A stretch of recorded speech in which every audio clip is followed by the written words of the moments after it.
कई बार कुंडली में कई सारे बड़े बड़े राजयोग बने होते हैं, लेकिन फिर भी जातक को उसके वांछित फल प्राप्त नहीं हो पाता। क्या आपने कभी सोचा है इसका क्या रीज़न है? जी हाँ, आज हम इसी विषय के ऊपर बात करेंगे कि कुंडली में बड़े बड़े राजयोग होने के बाद भी जातक को उसका शुभ फल क्यों नहीं प्राप्त हो पाता। मैं हूं आपका आध्यात्मिक दोस्त डॉक्टर मोहित और आपके अपने चैनल एस्ट्रोलॉजर मोहित शाह में आपका स्वागत करता हूं। दोस्तों, वीडियो स्टार्ट करने से पहले आप सबसे अनुरोध करना चाहूँगा, कृपया हमारे नए चैनल को सब्सक्राइब कर लें और आप ज़्यादा से ज़्यादा हमारे वीडियो को लाइक करें, शेयर करें, कमेंट करें। जो भी आप सुझाव देना चाहते हैं उसे आप कमेंट बॉक्स में लिखकर अवश्य कमेंट करें, जिसे हम ध्यान में देते हुए और आपके सभी प्रश्नों का उत्तर आपको कमेंट बॉक्स में प्राप्त हो जाएगा। तो दोस्तों, आज का हमारा जो विषय है वह ग्रह अवस्था के ऊपर है।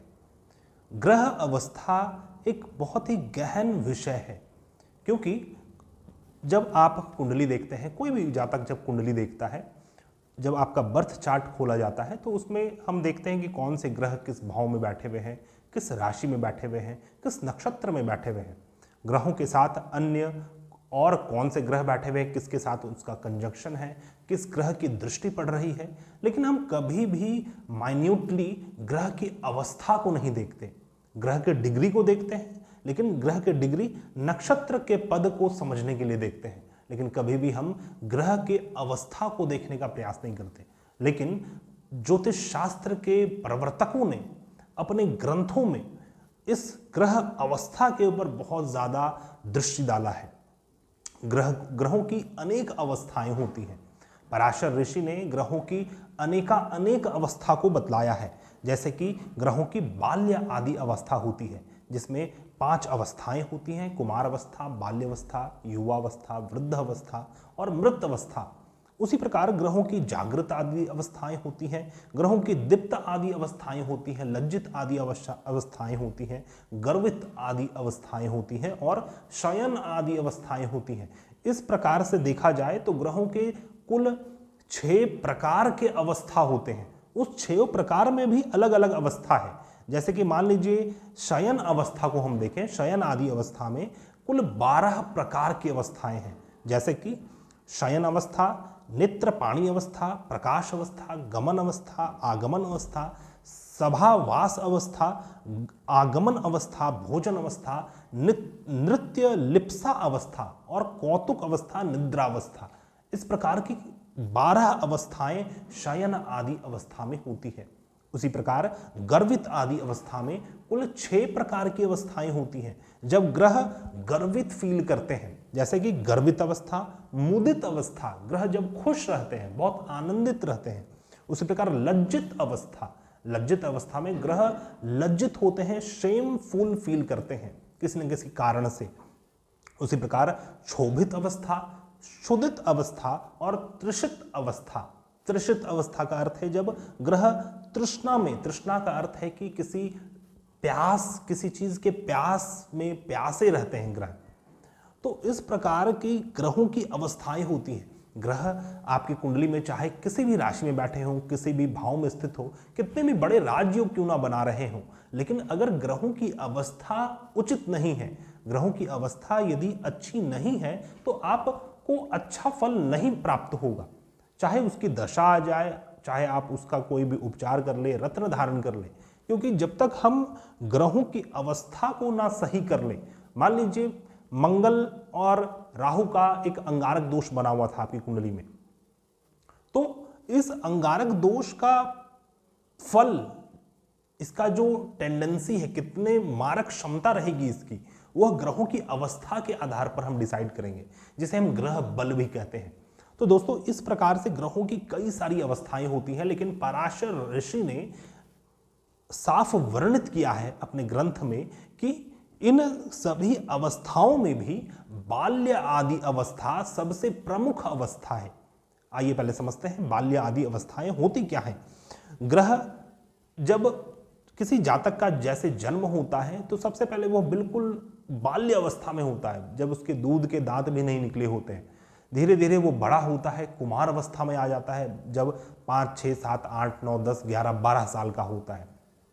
उसके बाद ग्रह कोई भी जातक अपने युवा अवस्था में आता है, 16 साल 18 साल के बाद कोई भी जातक अपनी युवा अवस्था में आ जाते हैं, उसके बाद प्रौढ़ अवस्था में जाते हैं और फिर वृद्ध हो जाते हैं। वृद्ध अवस्था जब 50s में पहुंच जाते हैं कोई भी जातक, तो वृद्ध अवस्था कही जाती है और अल्टीमेटली उस लाइफ साइकिल का एंड कहां पे होता है? मृत्यु में। तो मृत अवस्था में भी इंसान जाते हैं। उसी प्रकार से ग्रह भी अलग अलग अवस्था में देखे गए हैं, माने गए हैं, और यह डिग्री के आधार पर निर्धारित होता है कि कौन से ग्रह किस अवस्था में है। तो आज हम अवस्था को फाइंड करने का वीडियो नहीं बना रहे, आज हम सिर्फ इस अवस्था का क्या महत्व है किसी के जीवन में, किसी के कुंडली को पढ़ने में कितना अधिक रोल प्ले करता है यह अवस्था, इसके ऊपर बात कर रहे हैं।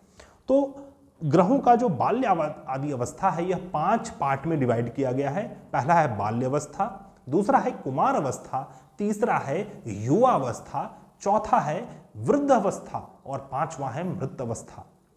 कोई भी ग्रह जब अपने बाल्य अवस्था में होते हैं तो अपने 3 गुना कम फल प्रदान करते हैं, चाहे वो शुभ योग बना रहे हो या फिर अशुभ योग बना रहे हो, 3 गुना कम फल आपको प्राप्त होगा।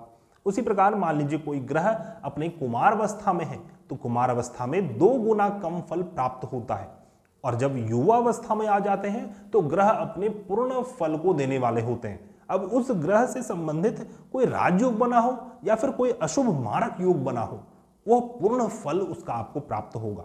उसी प्रकार मान लीजिए कोई ग्रह अपने वृद्ध अवस्था में है तो वृद्ध अवस्था में जैसे कोई वृद्ध व्यक्ति अपने कर्म को करने में असमर्थ हो जाता है, बहुत कम कर्म को कर पाता है, उसी प्रकार ग्रह भी अपने फल को प्रदान करने में असमर्थ हो जाते हैं, मिले जुले फल को देते हैं। लेकिन मान लीजिए कोई निगेटिव योग बना है तो निगेटिव योग आपको अधिक प्राप्त होगा, लेकिन मान लीजिए कोई शुभ योग बना है तो उसका फल आपको कम प्राप्त होगा। इस प्रकार से वृद्ध अवस्था अपना फल देता है, और मृत अवस्था में तो ग्रह अपने मृत्यु तुल्य फल को प्रदान करते हैं, अर्थात कि चाहे शुभ हो अशुभ हो कोई भी फल को नहीं देते, वह सिर्फ और सिर्फ मृत्यु तुल्य कष्ट प्रदान करते हैं जातक को। तो इस प्रकार से अवस्थाएं अपना कार्य करती हैं। आइए हम यह समझने का प्रयास करते हैं कि किस प्रकार से आपकी कुंडली में इसका प्रभाव छूटता है। सबसे पहले हम कुछ शुभ योगों के ऊपर बात करेंगे। मान लीजिए आपकी कुंडली में बृहस्पति और चंद्रमा का गजकेश योग बना हुआ है, कोई बहुत ही शुभ भाव में बन रहा हो, प्रथम भाव, सप्तम भाव, दशम भाव, नवम भाव, एकादश भाव में बन रहा हो। बृहस्पति और चंद्रमा आपके शुभ भावों के स्वामी भी हों और पूर्ण युति बन रहा हो। बृहस्पति आपके मान लीजिए 1 डिग्री में हो, चंद्रमा आपके 2 डिग्री में हो, दोनों का युति संबंध, पूर्ण युति, कंजंक्शन बन रहा है। उसके बाद भी आपको राजयोग, यह बहुत बड़ा राजयोग है, इस राजयोग का पूर्ण फल आपको क्यों नहीं प्राप्त हो पाता? इसका रीजन है ग्रहों की अवस्था। जब हम बृहस्पति को देखेंगे तो बृहस्पति मान लीजिए बाल्यावस्था में है, चंद्रमा भी बाल्यावस्था में है, तो 3 गुना कम फल आपको प्राप्त होगा। यह जो इतना बड़ा राजयोग बना हुआ है इसका 3 गुना कम फल आपको प्राप्त होगा। उसी प्रकार मान लीजिए आपकी कुंडली में पराशरी महाराज योग बन रहा हो, पंचम भाव नवम भाव के स्वामी एक साथ पंचम भाव में स्थित हो, नवम भाव में स्थित हो, या फिर लग्न स्थान में स्थित हो, या फिर लग्नेश और नवमेश का युति पंचम भाव में हो, प्रथम भाव में हो, नवम भाव में हो, या फिर किसी भी केंद्र भाव में हो, तो यह बहुत ही बड़ा राजयोग का निर्माण करता है। शास्त्रों में इसे पराशरी महाराजयोग से नाम दिया गया है। तो इस राजयोग के कारण जातक बहुत ज्यादा भाग्यशाली होता है, बहुत ज्यादा पुण्य कर्म को करने वाला होता है, धर्म कर्म के कर्म को करने वाला होता है, और अपने पूर्व जन्म के प्रारब्ध का जो शुभ कर्म है उसको भोगने इस जीवन में आया हुआ होता है। तो ऐसा नहीं है कि इस प्रकार का राजयोग अगर आपकी कुंडली में बन गया तो आप राजा बन गए। इसका कितना क्षमता है, ग्रहों का कितना बल है आपके कुंडली में, यह देखना बहुत ज्यादा आवश्यक है, और इसके लिए अवस्था को देखना बहुत ज्यादा जरूरी है। मान लीजिए पराशरी महाराजयोग बना हुआ है लेकिन ग्रह अपने वृद्ध अवस्था में है, तो वृद्ध अवस्था में ग्रह अपने शुभ अशुभ फल को क्षीण कर देते हैं, छोड़ देते हैं, वो देने में ही असमर्थ हो जाते हैं। कोई बूढ़ा व्यक्ति से हम कैसे एक्सपेक्ट कर सकते हैं कि वह आपके इतने सारे कर्म को करके दे दे, आपको इतना बड़ा धनी बना दे, आपको इतना सारे भाग्य से भर दे। तो वह ग्रह वृद्ध अवस्था में है। अब उस वृद्ध अवस्था का सही उपचार हमें करना होगा, तभी जाकर उस महाराज योग का फल आपको प्राप्त हो सकता है। उसी प्रकार मान लीजिए आपकी कुंडली में किसी बड़े राशि परिवर्तन योग का निर्माण हो रहा हो, नवम भाव और दशम भाव में राशि परिवर्तन हो रहा हो, जिसके कारण धर्म कर्म अधिपति योग और महाराशि परिवर्तन योग का निर्माण हो रहा हो, लेकिन पुनः ग्रहों की अगर अवस्था शुभ नहीं है तो आपको शुभ फल प्राप्त नहीं होगा। मान लीजिए मृत अवस्था में है, धर्म कर्म अधिपति योग बना हुआ है लेकिन मृत अवस्था में है, तो इसका क्या फल हो सकता है? जातक अपने मृत्यु के समय उस कर्म की को आभास कर पाता है जिसके कारण उसका जन्म हुआ है। तो इस प्रकार से हमें ग्रहों की अवस्था प्रभावित करती है। अब उसी प्रकार कुछ अशुभ योगों को लेते हैं। मान लीजिए प्रथम भाव में कुंडली के सूर्य शनि विष योग का निर्माण हो रहा हो। अब इस विष योग का निर्माण आपके संपूर्ण जीवन में विष घोल सकता है, क्योंकि यह प्रथम भाव में हो रहा है, लग्न स्थान में हो रहा है। आपके हेल्थ में डिटोरेशन रहेगा, मान सम्मान की प्राप्ति कभी नहीं रहेगी। जातक को सुख की कमी बनी रहेगी, वैवाहिक जीवन से रिलेटेड परेशानी रहेगी, अपने पिता उच्च अधिकारी, अपने सरकार से कष्ट प्राप्त होगा। इस प्रकार के अनेक फल होंगे जातक के। लेकिन मान लीजिए सूर्य शनि यह दोनों ही ग्रह अपने बाल्यावस्था में हो, तो क्या इस विष योग का पूर्ण फल आपको प्राप्त होगा?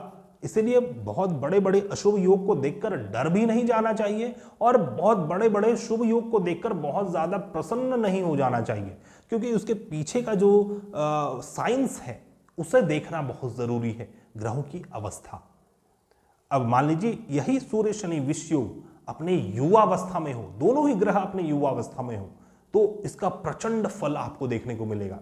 मान लीजिए सूर्य युवावस्था में हो और शनि मृत अवस्था में हो, और भी अधिक अशुभ फल आपको देखने को मिलेगा। इस प्रकार से जातक को अपने कुंडली का विश्लेषण बहुत ही ध्यान से करने की आवश्यकता है, अन्यथा आप किसी न किसी प्रकार से भ्रमितता में रहेंगे ही। तो दोस्तों, आशा करता हूं आपको यह वीडियो समझ में आया होगा। यदि आपको हमारे वीडियोस अच्छे लगते हैं, पसंद आते हैं, तो कृपया हमारे चैनल को सब्सक्राइब करें। और यदि आप अपने कुंडली का संपूर्ण विश्लेषण करवाना चाहते हैं या फिर आप किसी भी परेशानी से जूझ रहे हैं और उसका समाधान ज्योतिष शास्त्र के माध्यम से आप चाहते हैं, तो आप हमारे से कॉन्टैक्ट कर सकते हैं। हमारा कॉन्टैक्ट डिटेल्स आपको मेरे डिस्क्रिप्शन बॉक्स में मिल जाएगा। हम मिलते हैं नए वीडियो में, तब तक के लिए धन्यवाद। जय हिंद।